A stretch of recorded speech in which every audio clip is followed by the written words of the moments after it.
Hey there, home cooks! Jimmy here, and welcome back to my kitchen.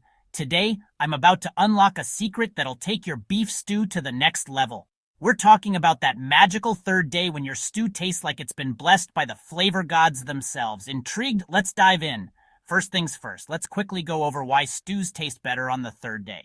When you let your stew sit in the fridge, the flavors have time to meld together, creating a richer, deeper taste. The liquids infuse into the vegetables and meat, making every bite a flavor explosion.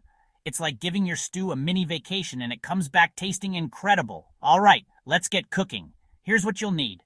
1 kilogram of beef chuck, cut into chunks, 2 tablespoons of olive oil, 1 large onion, finely chopped, 3 cloves of garlic, minced, 4 carrots, sliced, 4 celery stalks, chopped, 3 large potatoes, diced, 2 tablespoons tomato paste, 1 liter of beef stock, 400 grams of chopped tomatoes, 2 bay leaves, a handful of fresh thyme, salt and pepper to taste. Got everything? Brilliant. Let's start by heating up that olive oil in a large pot over medium-high heat. Once it's hot, brown your beef chunks in batches. Don't overcrowd the pot. We want that nice sear on each piece. Set the beef aside. In the same pot, toss in your onions and garlic. Sauté them until they're soft and fragrant. Now, add the carrots, celery, and potatoes.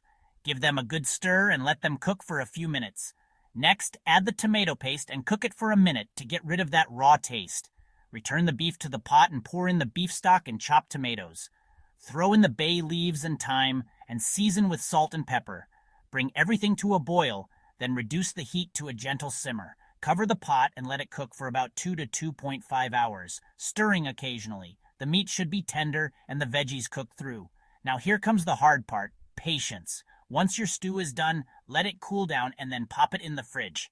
Trust me, letting it sit for a couple of days makes a world of difference.